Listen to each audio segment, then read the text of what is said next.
16 تھے وہ محدود ہو کے 4 ہو گئے, کافی لوگوں نے آنا تھا, تو اندر ہی بیٹھنے کی جگہ نہیں تھی. بہرحال اب ایک بات ہے, ٹرمپ صاحب پہ بھی بڑے مقدمے چلے, قاتلانہ حملہ بھی ہوا, بالکل, اور گولی اگر ایک منٹ ادھر نہ کرتے, گولی ان کے سر کو چیرتی نکل جاتی. وہ یہی تو کہہ رہے ہیں کہ مجھے خدا نے بچایا اسی لیے کہ مجھ سے کچھ بڑا کام بڑا بنا دوں. تو دیکھیں امریکہ کا کیا بناتے ہیں وہ. لیکن بہرحال اب یہ بھی ہے, اب یہ جو ہمارے ہاں بھی اب انہوں نے مقدمے قائم ہیں عمران خان صاحب پر اور ان کے حامیوں پر. یہ ہنگامہ ہے, 9 فروری کا ہنگامہ ہے, 26 نومبر کا ہنگامہ ہے. ان کے لوگوں نے بھی بڑے ہلہ گلہ کیا کیپٹل ہل پہ, یعنی آپ دیکھیں کس طریقے سے قانون توڑا. اس میں انہوں نے 1500 کو معاف کر دیا, معاف آتے ہی ان کو معاف کر دیا. جی ہاں, جو بائیڈن جو ہیں اپنے بیٹے کی سزائیں معاف کر گئے, دوسری کر گئے, سینکڑوں لوگوں کی سزائیں معاف کر گئے. تو جمہوریت جو ہوتی ہے وہ معاف کرنے کا درس بھی دیتی ہے نا.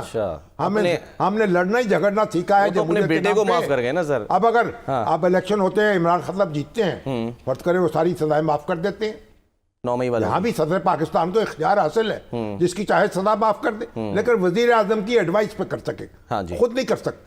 تو وزیر اعظم کی ایڈوائس کر, وہاں تو ایگزیکٹو آرڈر ہوتا ہے نا سر, وہ تو صدر کا آرڈر ہے نا, وہاں تو صدارتی نظام ہے نا. صحیح, صدر چیف ایگزیکٹو ہے, وہ ایگزیکٹو آرڈر جائے گا. یہاں وزیر اعظم چیف ایگزیکٹو ہے, اس کے مشورے پہ صدر جاری کرے گا 1 منٹ میں. بھئی اب یہ جو 9 مئی کے ہیں ان کو معاف کر دیا, بھئی 26 نومبر کے ہیں ان کو معاف کر دیا. ہوتا ہے, انہوں نے معاف کر دیے. اچھا, آج قومیں جو ہیں معاف کرنے سے بھی آگے بڑھتی ہیں. آج اطلاع یہ ہے کہ سر وہ جو ہے نا بانی پی ٹی آئی نے کوئی ذکر نہیں کیا آج اڈیالہ جیل میں, یعنی کہ ان سے یہ بات ہوئی تو انہوں نے کوئی اس پہ نہیں کہا. ابھی دیکھیں گے ڈونلڈ ٹرمپ کے, ابھی اب دیکھیں گے کہ کیا بنتا ہے, کس طریقے سے وہاں گرم جوشی کا اظہار ہوتا ہے. صحیح, پھر وہ بھی جواب دیں گے. تو شامی صاحب ایگزیکٹو آرڈرز جاری کر کے پچھلے کینسل کر دیے گئے. ہاں, صدر کا اختیار ہے اچھا ایگزیکٹو آرڈر جاری کرے. کانگریس اگر ان کو روکنا چاہے تو روک لے, اچھا, اور فنڈنگ نہ کرے, دوسرا نہ کرے. لیکن صدر کیونکہ چیف ایگزیکٹو ہے تو وہ حکم جاری کرتا ہے, اور پھر عدالتیں جو ہے اس پہ نوٹس بھی لے سکتی ہیں, نظر ثانی کر سکتی ہیں, ان کو چیلنج کیا جا سکتا ہے. لیکن وہ کھٹا کٹ آرڈر کر رہے ہیں. اور میکسیکو جو ہے اب اس جو غیر قانون تارکین وطن ہیں ان کی شامت آنے والی ہے. بالکل, اسی طریقے سے ہمارے لیے اچھی خبر ہے, تیل اگر سستا ہو جائے تو ہمارے اوپر تو پریشر کم ہوگا نا فارن ایکسچینج کا, جو ذخائر ہمارے متاثر ہوتے ہیں اس سے. تو بہرحال اب چلتے ہیں امریکہ کا سر, ہمارے پاس جو آغا صالح صاحب موجود ہیں. جی ہاں, پاکستان کی توانائی امریکہ میں ماشاءاللہ امریکہ میں, اور آغا صاحب جو ہیں اب تو کئی سال سے امریکہ میں مقیم ہیں, امریکن پاکستانی ہو چکے ہیں. بالکل, تو یہاں بھی آغا صاحب کو 1990 میں الیکشن لڑا تھا آپ نے یہاں. جی 93, اچھا 90 پھر الیکشن لڑ کے یہ نتیجہ نکالا کہ امریکہ چلتے ہیں, دل برداشتہ ہو گئے اور وہاں چلے گئے. اور وہاں بڑے ماشاءاللہ فعال پاکستانی ہیں, لیڈ کرتے ہیں اپنی کمیونٹی کو. اور گورنر کا الیکشن بھی لڑ رہے تھے نا نیو یارک کے. جو آغا صاحب, تو پھر کیا ہوا؟ ویلکم آغا صاحب. طبیعت خراب ہو گئی. جی, آئی گاٹ ہارٹ اٹیک. اور ہارٹ اٹیک ہو گیا. وہ بیسیکلی الیکشن اس لیے نہیں تھا کہ آئی واز سیٹنگ اے مائل اسٹون. گورنر کسی بھی ریاست کا 2nd لارجسٹ یعنی الیکشن ہے آفٹر پریزیڈنٹ, اور اس میں یہ ہے کہ if you are not born in America but you are living in a state for 25 years you can contest. Governor بھی ہوتا ہے. اچھا سر, دلچسپ بات یہ ہے کہ بہت سے لوگوں کو دعوت نامے آئے, بہت سے کو نہیں آئے, ان کی کوششیں تھیں, لیکن آغا صاحب کو باقاعدہ دعوت نامہ تھا اس تقریب کا, لیکن وہ ظاہر یہاں تھے پاکستان میں. دعوت نامے تھے, انہوں نے ہمیں دکھائے ہیں, بھیجے ہیں, لیکن جا نہیں سکے. دوسرے کئی اوورسیز پاکستانی ہیں امریکہ سے, وہ بھی بھیج رہے ہیں اپنے دعوت نامے. مجھے دعوت نامہ آیا ہے, ایک ملک عبدالخالق عوان ہیں, دوسرے ہیں, کئی دعوت نامے انہوں نے بھیجے ہیں کہ جناب ہمارا دیکھیے. بس اب وہ سووینئر کے طور پہ رکھیں گے, ظاہر ہے آنے والے بچوں کو بھی دکھائیں گے کہ بھئی میرا دعوت نامہ آیا تھا. 19 کا تھا. اور آغا صاحب کیسا دیکھتے ہیں اب ٹرمپ کا دور, سنہری دور؟ محسن نقوی صاحب تو کہہ رہے ہیں کہ ایک نئے دور کا آغاز ہوگا پاکستان اور امریکہ کے تعلقات میں. اللہ کرے کہ ایسا ہو, اللہ کرے کہ ایسا ہو, یہ میری دلی خواہش ہے, کیونکہ ہم نے امریکہ کو سرو کیا ہے. اور پچھلے 40 برسوں میں جو اتنے سیکریفائسز پاکستان کے ہیں شامی صاحب, وہ انپریسیڈنٹڈ ہے. ہم نے یونیلیٹرل پاور بنایا امریکہ کو. 9/11 کے بعد جو پرائس ہم نے پے کیا ہے. میرا خیال ہے دنیا میں کسی قوم نے پے نہیں. یعنی پاکستان امریکہ کا پرانا اتحادی ہے, اتحادی ہے نا, پوری لیکن سرد جنگ ہم میں اس کے strategic ساتھ partner رہا, نہیں ہوئے کبھی. اس کے بعد وار آن ٹیرر میں جی. اس کے ساتھ رہا, ہزاروں لوگوں کی قربانی دی, اربوں ڈالر کا نقصان ہوا, لاکھوں لوگ. ہاں, تو امریکہ سے ہمارے پرانے رشتے ناتے ہیں. بالکل ہیں, لیکن اب بدقسمتی یہ ہے کہ صدر ٹرمپ کا جو ہے نا اپروچ ٹو ورڈز مزاج, ہاں جی, وہ ڈیپ سٹیٹ کو للکار کے آئے. آپ کو یاد ہوگا 2020 میں ہم اسی آپ ہی کے پروگرام میں آپ نے پوچھا کیا ہوگا, تو میں نے کہا اس کا نتیجہ نہیں آئے گا.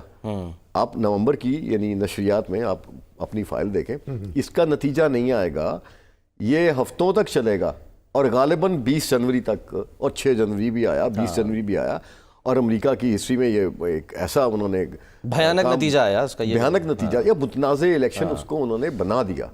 اس حد تک بنا دیا کہ جب وہ گئے تو 11 بجے وہ مارا لاگو پہنچ گئے تھے as president of the United States. انہوں نے اس تقریب میں شرکت نہیں کی.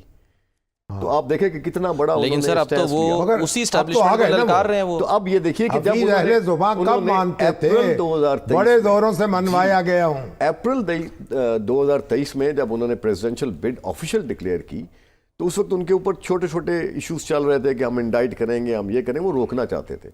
انہوں نے سمپلی آ کے سیدھا ایک سارے مقدمے شقدمے فرد جرم, انہوں نے ایک جملہ بولا, I'll obliterate the deep state. تو امریکہ کے اندر امریکہ کا ایک شہری اپنی ڈیپ سٹیٹ کو للکار رہا ہے. That was a spine cold for me. تقریر میں کل سر یہی کہا نا انہوں نے کہ کرپٹ اسٹیبلشمنٹ کے خلاف جو ہے کھڑا ہونا. اچھا, پرابلم یہ ہے کہ ہمارے ہاں اس کا ترجمہ کیا جا رہا ہے پولیٹیکل اسٹیبلشمنٹ, وہاں مختلف ہے. ویری سیڈ ٹو سے کہ یہ پولیٹیکل اسٹیبلشمنٹ کا کہیں ذکر ہی نہیں کیا. انہوں نے اس کرپٹ اسٹیبلشمنٹ کا ذکر کیا جو واشنگٹن میں ہے, اور اس کی ڈاؤن سائزنگ کے لیے 2 آدمی انہوں نے رکھ لیے, ایک ایلان مسک اور ایک اپنا وویک جو پریزیڈنشل کینڈیڈیٹ. افغانستان سے سارا اسلحہ واپس لاؤں گا جی, جو وہاں چھوڑ کے چلے گئے امریکنز. اور مسئلہ شامی صاحب ہمارے لیے پاکستان ہے کہ جیسے محسن نقوی صاحب نے فرمایا ایک نئے دور کا آغاز ہوگا.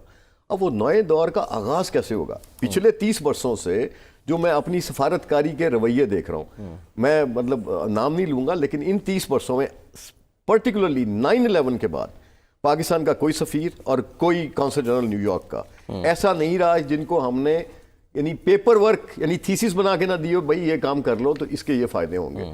تو وہ میں سمجھتا ہوں کہ انفارچونیٹلی سوری ٹو سے گریڈ 21-20 کے کلرک ہم بھیجتے رہے ہیں یہاں پہ. کمیونٹی سے رابطہ نہیں رہا جن کا. کمیونٹی تو بہت دور کی بات ہے, وہ وہاں پہ ایک ہنی مون ٹرپ ہوتا ہے, وہ اپنی فیملیز بچوں کو سیٹل کرنے کے لیے آتے ہیں, اور آپ اس کو اٹھا کے دیکھ لیں 40 برسوں میں کتنے لوگ باہر سیٹل ہو گئے. مگر اب آپ ہم نے سفارتکاری تھوڑی کی, اب یہاں پہ سفارتکاری چاہیے. جو کینیڈا نے ایکسپیریمنٹ کیا ہے وہ یہاں کرنا پڑے گا, اور اس کے لیے آپ کو ہوم ورک کرنا ہے. انفارچونیٹلی ہم اس کے لیے تیار نہیں ہیں. ہماری کیا کریں اب آپ, ہماری ایگو بڑی ہے نا, ہماری ایگو بڑی ہے کہ ہم تھریٹ کرتے ہیں آج بھی بیٹھ کے ہم نیوکلیئر اسٹیٹ ہیں. تو بھائی آپ کی معیشت ٹھیک نہیں ہے, آپ کے پاس روٹی کھانے کے لیے نہیں ہے, اور پھر آپ کے وزیر اعظم یہ کہتے ہیں we are beggar not choosers. تو جب اب دنیا بھی ہمیں ایکسیپٹ نہیں کر رہی, ہم اس سفارتی صفائی کا شکار ہیں. اکانومی سنبھلی ہے نا سر. یہ دیکھیں سٹاک مارکیٹ سے سر میں ایک سیکنڈ آگا صاحب, میں ایک چیز, وہ یہ نہیں کہتے کہ وی آر بیگر, وہ یہ کہتے ہیں کہ بیگرز کانٹ بی چوزرز. سر دیکھیں جب تک ہم بیگرز ہیں, ہم کو ختم کرنا چاہتے ہیں نا, کیسے ہم بیگری کو ختم کرنا چاہتے ہیں. کر تو رہے ہیں سر, کوششیں کر تو رہے ہیں نا, یہ حکومت لگی ہے تو کچھ کو توڑنا چاہتے ہیں. بالکل کہہ رہے نا آخری IMF پروگرام ہوگا. نہیں مگر آغا صاحب یہ بتائیں, سٹاک مارکیٹ نہیں اوہو یہ تو لمبی بحث ہو جائے گی نا. آپ امریکہ کی بات کریں, امریکہ کی بات, ٹرمپ کو ہم کیسے ڈیل کریں.